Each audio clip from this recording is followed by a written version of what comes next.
Students, आज हम करने जा रहे हैं क्लास 9th का चैप्टर 6 टिश्यूज़ पार्ट 8। तो बच्चों, हमने अपने पिछले लेक्चर में पढ़ा था about the tissues, basically plant tissues. तो मैं आज आपको थोड़ा सा रिवाइज़ करवा रही हूँ।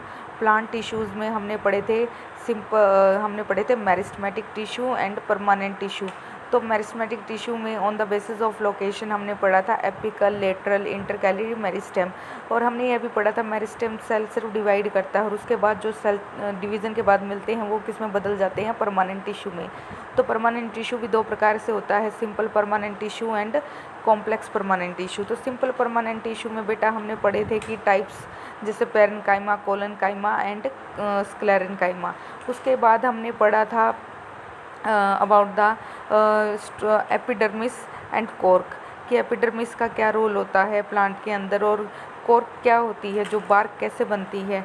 तो इतना स्टोमेटा का क्या फंक्शन होता है, ट्रांसपिरेशन क्या होती है। तो हमने यहाँ तक इतना अब रिवाइज़ कर लिया था। फिर हम आगे थे कॉम्प्लेक्स परमानेंट टिश्यू पर, जिसमें हमने पढ़े थे कि complex permanent tissue include xylem and phloem. तो हमने जाइलम की टाइप्स पढ़ी थी, फ्लोएम की टाइप्स पढ़ी थी, स्ट्रक्चर पढ़ा था जाइलम सेल्स का और फ्लोएम सेल्स का। तो बच्चों, आज हम शुरू करने जा रहे हैं एनिमल टिश्यू से। यहाँ तक हमने अपने प्लांट टिश्यू पूरी तरह से कवर कर लिए हैं। आज से हम स्टार्ट करने जा रहे हैं प्लांट टिश्यूज़। तो बच्चों, एनिमल टिश्यू के बाद when we breathe we can actually feel the movement of our chest. तो बच्चों, जैसे हम सांस लेते हैं तो बेसिकली हमें क्या फील होता है, हमारी चेस्ट ऊपर नीचे होती है। How do this body parts move, कैसे हमारे शरीर के अंदर ये मूवमेंट होती है। For this we have specialized cells called muscle cells. तो बच्चों, इसके लिए हमारे शरीर में स्पेशल मसल सेल्स होते हैं, मांसपेशियाँ, जो क्या करती हैं, कॉन्ट्रैक्ट और रिलैक्स करती हैं। हम चल फिर सकते हैं कैसे, क्योंकि हमारे अंदर मसल्स होती हैं। मसल कॉन्ट्रैक्ट भी करती हैं और रिलैक्स भी करती हैं। जब ये कॉन्ट्रैक्ट और रिलैक्स करती हैं तो मूवमेंट पॉसिबल हो पाती है। The contraction and relaxation of this cells result in movement. तो बच्चों, यह मूवमेंट किसकी वजह से होती है, contraction and relaxation of muscle cell. I hope यहाँ तक आपको समझ में आ गया होगा। तो बच्चों, next is look at the figure NCERT figure 6.8। तो इसको डिटेल में देखेंगे बच्चों। तो 6.8 को ज़रा ध्यान से देखें। यहाँ पर हमारा क्या है, स्टमक लिया हुआ है। स्टमक का एक सेक्शन लिया हमने, सेक्शन समझते हो ना, एक भाग, छोटा सा टिश्यू, और उसको किसके नीचे देखा, माइक्रोस्कोप के नीचे देखा। माइक्रोस्कोप के नीचे देखने के बाद आप देख सकते हो हमें डिफरेंट टाइप ऑफ सेल्स दिखाई दे रहे हैं। ये कैसे सेल है, ये लंबे सेल हैं, ये कैसे सेल है, ये फ्लैट सेल हैं। तो इस तरह से आपको अलग अलग तरह के सेल्स दिखाई दे रहे हैं। और अगर हम इन सेल्स को भी और डिटेल में जाकर और इसका एक माइक्रोस्कोपिक व्यू लेते हैं, डीप माइक्रोस्कोपिक व्यू, तो उसमें गहराई से देखते हैं तो हमें वहाँ पर पतले पतले ये सेल्स दिखाई दे रहे हैं। तो ये सेल्स क्या हैं, ये सेल्स हैं मसल सेल। तो यहाँ पर इनके अंदर क्या है, न्यूक्लियस। ये कैसी स्ट्रक्चर है, स्पिंडल शेप्ड है। इसकी जो बोथ कॉर्नर्स हैं दे हैव स्पाइनी एंडिंग। तो इस तरह की स्ट्रक्चर को हम स्पिंडल शेप स्ट्रक्चर कहते हैं। और बीच में न्यूक्लियस है। यह कौन सा सेल है, स्मूथ मसल सेल।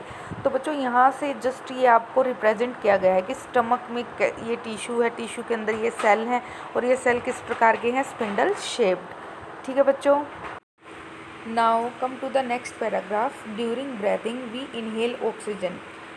जब हम सांस लेते हैं हम ऑक्सीजन को अंदर ले जाते हैं। Where does this oxygen go, ये ऑक्सीजन जाती कहाँ है। It is absorbed in the lungs and then is transported to all the body cells through blood. तो यह हमारे शरीर के अंदर जाती है, कहाँ पर, लंग्स के अंदर, और ब्लड के द्वारा विभिन्न भागों तक पहुँचा दी जाती है। Why would cells need oxygen, हमारे सेल्स को ऑक्सीजन क्यों चाहिए। The function of mitochondria we studied earlier provide a clue to this question. तो बच्चों, हमारे शरीर को क्यों ऑक्सीजन चाहिए, इसका आंसर हम सेल वाले चैप्टर में पढ़ के आ चुके हैं। क्योंकि माइटोकॉन्ड्रिया क्या है, power house of the cell. और यह सेल क्या करता है, power house of the cell इसलिए कहते हैं क्योंकि इसमें क्या होता है, ऑक्सीजन जाती है और यहाँ फूड का कंप्लीट ब्रेक डाउन करती है और हमें क्या देती है, ATP, जो क्या होते हैं, energy currency of the cell. तो बच्चों, इस तरह से हमें यहाँ हमारे क्वेश्चन का आंसर मिल चुका है कि ऑक्सीजन बेसिकली हमारे फूड को ब्रेक डाउन करती है, कहाँ पर, माइटोकॉन्ड्रिया के अंदर। और माइटोकॉन्ड्रिया हमें क्या प्रोवाइड करता है, energy in the form of ATP। Blood flows and carries various substances from one part of the body to the other. और यह ब्लड हमारा जो शरीर के सभी सब्सटेंसेस को एक भाग से दूसरे भाग तक ले जाता है।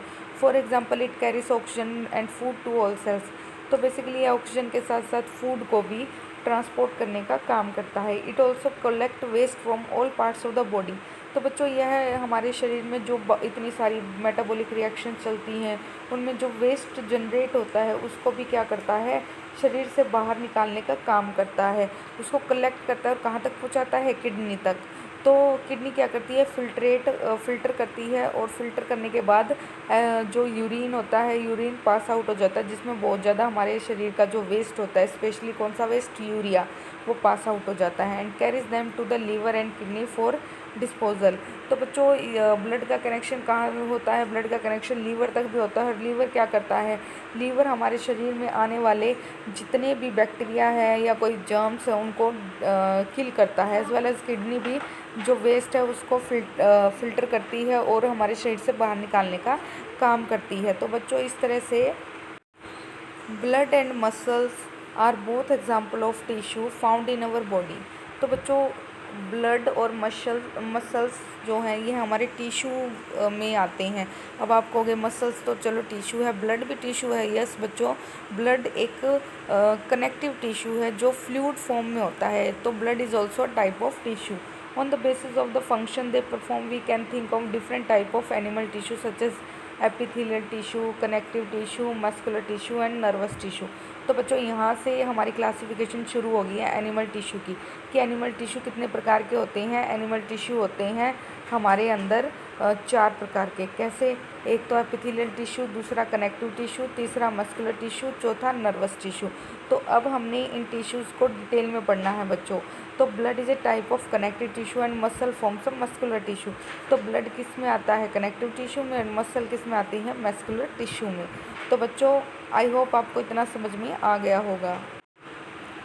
तो बच्चों let's start with the epithelial tissue. The covering और protective tissue in the animal body are epithelial tissue. तो बच्चों जो हमारे शरीर में प्रोटेक्टिव टिश्यू है, जो हमारे शरीर को ढके हुए हैं, तो सबसे ऊपर की कवरिंग किसकी बनी होती है, एपिथेलियल टिश्यू की। तो आप कहोगे कि स्किन किसकी बनी है, तो skin is a kind of epithelial tissue. तो यू आर वेरी राइट कि स्किन भी क्या है, epithelial tissue. Epithelium covers most organs and cavities with in the body. तो आपको पता है स्किन हमारे शरीर पर हर जगह अवेलेबल होती है। तो स्किन क्या करती है, जो अंदर के ऑर्गन है और कैविटीज़ है उनको ढक कर रखती है। It also forms a barrier to keep different body system separate. तो बच्चों प्लस इसका फंक्शन क्या है, यह एक बैरियर की तरह काम करती है ताकि बाहर से जो माइक्रो ऑर्गेनिज्म है हमारे शरीर में डायरेक्ट ना जा पाए। तो यह उन सभी माइक्रो ऑर्गेनिज्म के लिए एक बैरियर का काम करती है। द स्किन, देखो बच्चों यहाँ पर आ चुका है skin. The skin, the lining of the mouth, the lining of blood vessel, lung alveoli, kidney tubules are all made up of epithelial tissue. तो सभी ये किसके बने हैं, एपिथेलियल टिश्यू के। तो एग्जाम्पल इंपॉर्टेंट है, आप ध्यान में रखना इन सभी को। तो बच्चों नेक्स्ट है हमारा epithelial tissue cells are tightly packed and form a continuous sheet. तो अब बच्चों यहाँ पर बताए जा रहे हैं एपिथेलियल टिश्यू की करेक्टरिस्टिक, की सेल की क्या करेक्टरिस्टिक है। तो बच्चों मैं आपको बता देती हूँ एपिथेलियल टिश्यू क्या होते हैं, बिल्कुल टाइटली पैक्ड होते हैं। टाइटली पैक्ड मतलब जैसे आपके घरों में टाइल्स बिछाते हैं ना फ्लोर पर, ऐसे ही बिल्कुल ऐसे एकदम टाइल एक दूसरे के साथ बिल्कुल एडजेसेंटली अटैच्ड होती है, टाइटली अटैच्ड होती है ऐसे। और एक कंटिन्यूस शीट, आप जब उस टाइल्स को दूर से देखोगे तो आपको एक पतली सी शीट दिखाई देगी। इस तरह से ही बिल्कुल आपने एग्जांपल लेकर चलना है फ्लोर का, कि फ्लोर पर जैसे टाइल्स अरेंज होती हैं ऐसे ही है जो सेल्स से एक दूसरे से अरेंज होते हैं और दूर से ऐसे पतली सी शीट जैसे दिखाई देते हैं। ठीक है बच्चों। तो उसके बाद बच्चों हमने पढ़ना है they have only small amount of cementing material between them and almost no intercellular spaces. तो बच्चों ध्यान रखना हर सेल के बीच में एक सीमेंटिंग मटेरियल मतलब एक तरह का केमिकल डिपोजिशन होता है जो सेल को एक दूसरे से टाइटली होल्ड करके रखता है। ठीक है, और इसलिए इनके बीच कोई भी इंटरसेलुलर स्पेस प्रेजेंट नहीं होता। इम्पॉर्टेंट चीज़ है कि इनके बीच कोई भी इंटरसेलुलर स्पेस प्रेजेंट नहीं होता। तो ऑब्वियसली एनीथिंग एंटरिंग और living the body must cross at least one layer of epithelium. तो बच्चों कुछ भी अगर हमारे शरीर के अंदर जाता है तो उसको क्या क्रॉस करना पड़ता है, एपिथीलियम।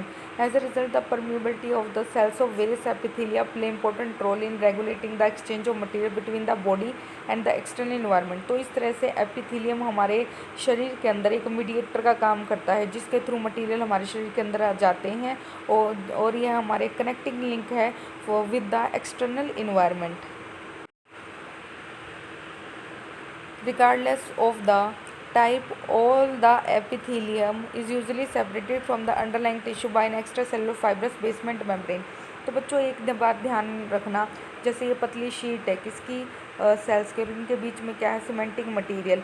तो जो अपनी स्किन है या कोई भी एपिथेलियल टिश्यू है उसको नीचे वाले ऑर्गन से अलग किया जाता है, किसके द्वारा, बेसमेंट मेम्ब्रेन के द्वारा। ये एक डेड लेयर होती है यह बेसमेंट मेम्ब्रेन की, जो ऊपर एपिथेलियम को अलग करती है नीचे कनेक्टिव टिश्यू से।